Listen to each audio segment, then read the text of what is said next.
I'm David Haug, Superintendent at Jefferson R-VII School District, just outside of Festus, Missouri, and I'm joined by Mercy Jefferson President Dan Eckenfels and Dr. Karthik Iyer, the Chief Medical Officer and also the Regional Dean for LECOM. Thank you for joining me. Thank you for having us. We're going to talk specifically about the investment of Mercy with the collaboration with LECOM as far as services in our county and the region, greater region as well. So what is the vision or concept of the LECOM program that you see benefits the situation we have here? That's a great question. This really started with discussions really years ago as we looked at healthcare in our communities and really the rural communities that we serve. It became more and more difficult to recruit new physicians into our community, to find folks who were interested in serving in these geographic areas. Quite often, folks will go to a residency program in an urban setting. That's where most residency programs are. And so they end up staying in an urban setting, which made it difficult for us to recruit folks in. Is your typical physician that a lot of us got used to growing up, who were the hometown physician, they don't exist as much anymore. Right. And so we were losing those folks. So our discussion became, well, could we create a residency program here that would be local? That was the first question to ourselves, which I wondered if it would be possible or not with the group that we have down here at Jefferson. But thanks to Dr. Iyer and all the work that he put in over the years, really leading up to this potential, we got enthusiasm out of our medical staff. So that was a key factor.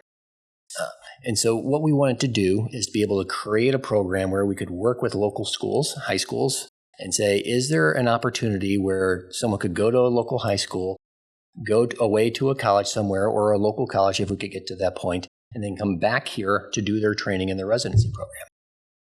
This came to fruition through relationships that were built up over time. So previous president at Mercy Jefferson, Eric Ammons, had a relationship with a doctor, Dr. Jolly, who was affiliated with LECOM in its Florida location, and they made the introduction. We got to go up and meet Dr. Rowain, who you've seen on another podcast, had a great discussion with him, and we learned what the opportunity could be for a community like Jefferson. And it really matched what we wanted to try to accomplish, which the key is to be able to offer an opportunity to local students and create the win for all those communities so that those local students could one day, some of them, come back and practice in those locations. And therefore, we wouldn't create physician deserts, if you will. And we'd be able to care for our communities going into the future. I think this is a broader vision of Mercy than just the Jefferson location. Having grown up in Southeast Missouri and still having ties there, I know the struggles in medical care, or at least have been made aware of them. And you also have a connection with Mercy Southeast and Cape Girardeau. So really, this is kind of a broad view of Mercy Jefferson, Mercy in general, to connect to rural care and connect those students into really an early entry program and provide that guidance all the way through. So I guess at the end of the day, what's the advantage, or why did Mercy Jefferson or Mercy Southeast want to host medical students? Right. I can take that up. Mm-hmm. So training the next generation of physicians right here at home basically addresses some of the problems Dan just highlighted. I mean, challenges with recruitment, a lot of turnover. I mean, bringing students in, it keeps everyone on their toes. You have to constantly stay in touch with medicine to actually educate the students. And this has been great because as part of some of our recent recruitment success has pretty much been thanks to the LECOM affiliation as well. So I feel this is a great opportunity to bring students in because education is a part of patient care. So we want to make the best of this opportunity. And so alongside that, correct me if I'm wrong, this is the second year of the cohorts for Mercy Jefferson. And I believe the Cape Girardeau Southeast has their first section going through now. So it's kind of stair-stepping in, correct? Correct. So in many ways, we've kind of taken the lead, we started a year earlier. Sure. And our cohort currently is slightly larger than theirs. Mm-hmm. But slowly they are going to ramp up to be where they need to be. Oh, absolutely. So obviously we are going off of a lot of our own personal experience. No process is perfect. So right. So at least whatever challenges we might see, we can tweak them for Mercy Southeast. Just make that path a little smoother. Exactly. And really the investment here is kind of twofold. As I see it as superintendent of schools, my job, I believe at the end of the day, is to get kids where they want to go and where they want to be. And so you're not only creating an opportunity for an early entry program, and if you would check into the other videos too, if you're interested in this, more interested as a student in this process, to learn about that program, there's a lot of upside for it, including cost, no MCATs, but also a very rigorous program all the way through. But really, at the end of the day, through these partnerships and having the students come back to do their, I'll call them internships here, their residencies, is to hopefully have a group of those stay in the communities. Sure. The evidence is out there that when you actually have learners, and I'll just include students as well as residents, when you actually stay in a community for at least 5 years, 5+ years, you are more likely to have a bond with the community and practice there. So, there are many societies that put out all this evidence, which clearly suggests that if we invested in what we are doing right now with LECOM and the whole Mercy partnership that we have, I think it'll be great. I mean, we are looking at something 8 to 10 years from now. I mean, right now, as one of our other speakers mentioned, they are coming from all over the country. But in the future, especially with the early acceptance program, we hope to have more kids from our own community. And so it is the long game.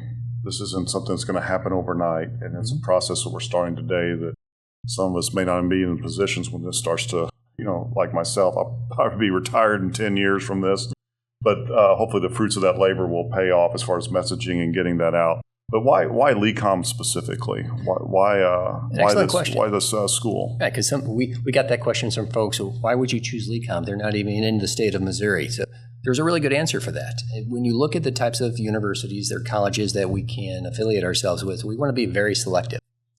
And so when LECOM came up as an opportunity, one thing to know, and you'll hear about this probably from some of the other podcasts, they're a not-for-profit organization. As Dr. Earl Wayne, you might have heard talk about the original founders of LECOM and what their intentions were. That's the type of organization that we want to work with. At Mercy, we are a not-for-profit, faith-based organization who's very intent in taking care of our caregivers who work with us and our patients that we work for as well. Same thing extends to all of our providers, the physicians and the nurse practitioners. So we knew if we hoped to recruit from this program someday, what type of physician were they going to be producing? And LECOM produces the exact type of physician we want. The experience that we've had with these first few cohorts are just amazing. These are top-notch individuals.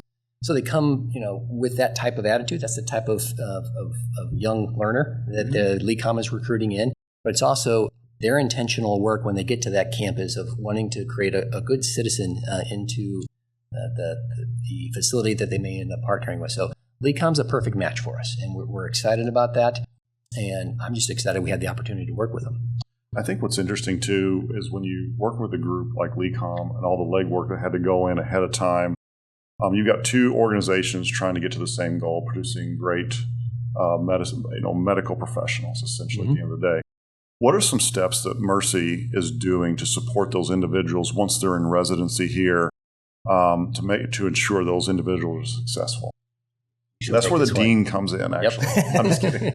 So we currently don't have a residency program, but we do have approval. I'm sorry. They're in their first rotations and then hopefully getting to a residency. So I apologize. As they're going through. Correct. So the first 2 years of classroom medicine is what they do in Erie, Pennsylvania.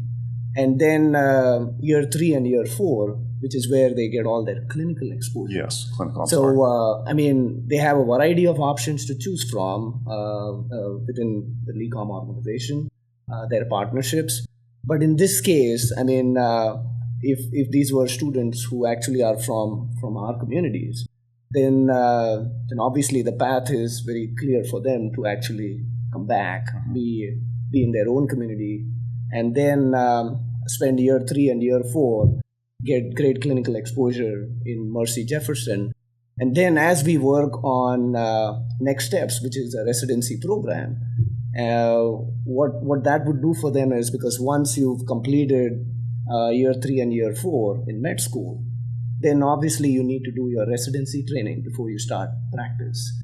And it could be 3 years, 4 years, and maybe more, depending on what residency program you choose. So, we obviously want to invest more in primary care-based programs, because that's kind of the need for our community, as opposed to some specialty or subspecialties that probably is best in the university settings. Okay. Sure. So we know what our community needs are, and our focus is very much on that. And our residency programs are very much going to be focused on that, like internal medicine, family medicine, and there's talks on a couple more residency programs. Gotcha. Very good. What can students, I know we covered this a little bit more in depth, but from your perspective, what can students expect from the steps once they enter the program, as far as kind of top to bottom? Yeah, I don't think you're even selling yourself short as you're discussing I think so too. The last question there.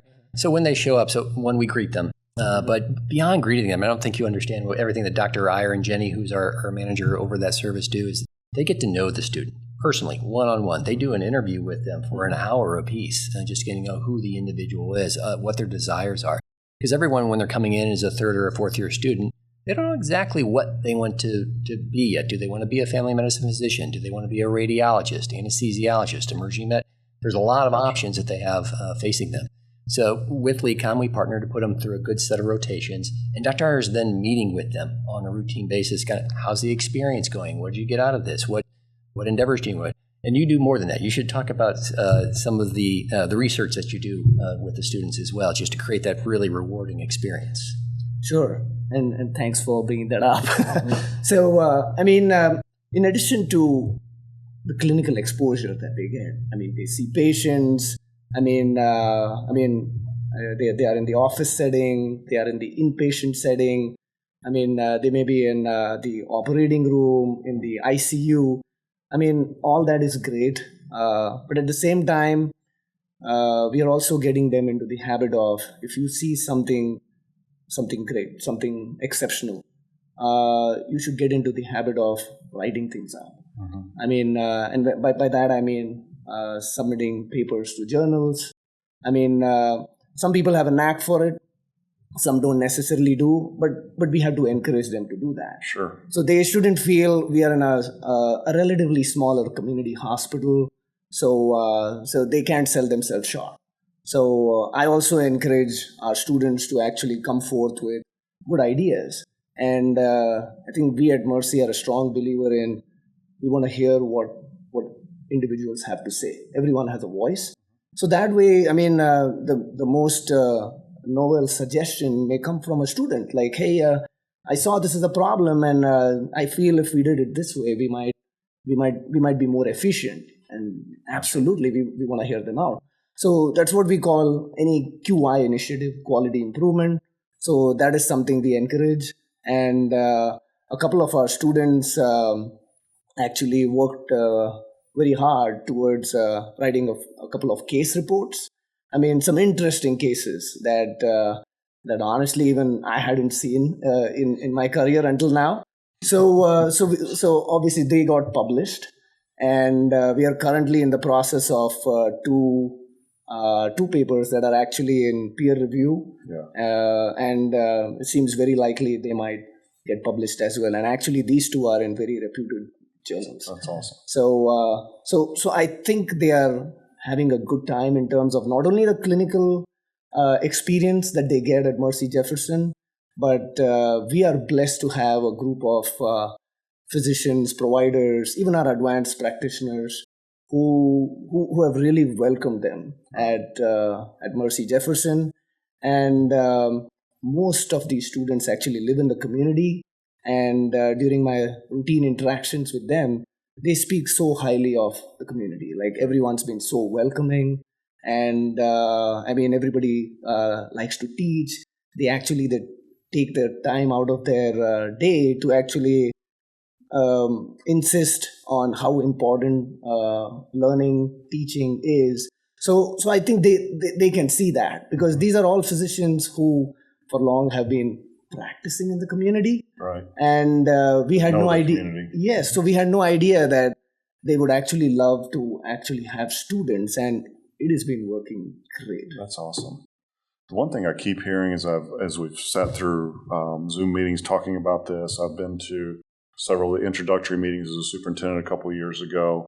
I keep hearing that you're listening to your students, you're reducing barriers for students to get into this path. And I think the very simple concept here is that, yes, Mercy's looking at it from 10,000 feet to say if we can get our local students back into our hospitals to help our communities, that will benefit everybody across the board. But from the ground floor up, giving individual students the opportunity to become doctors that maybe they think they couldn't, whether it be cost and or just maybe lack of confidence. So I'll close this out. Thank you both for joining me. But I think the simple concept as we get to the end of this, if you're a student or a family and you have an interest in the medical field, it is really critical to give yourself the opportunity and contact LECOM to talk about that process. Is that a fair statement to close this out? That is perfect. Yeah. Let's do it. Thank you so much for joining us, and thanks for what you're doing for our community and students as well. Thank you. Thank you for this opportunity. Thank you.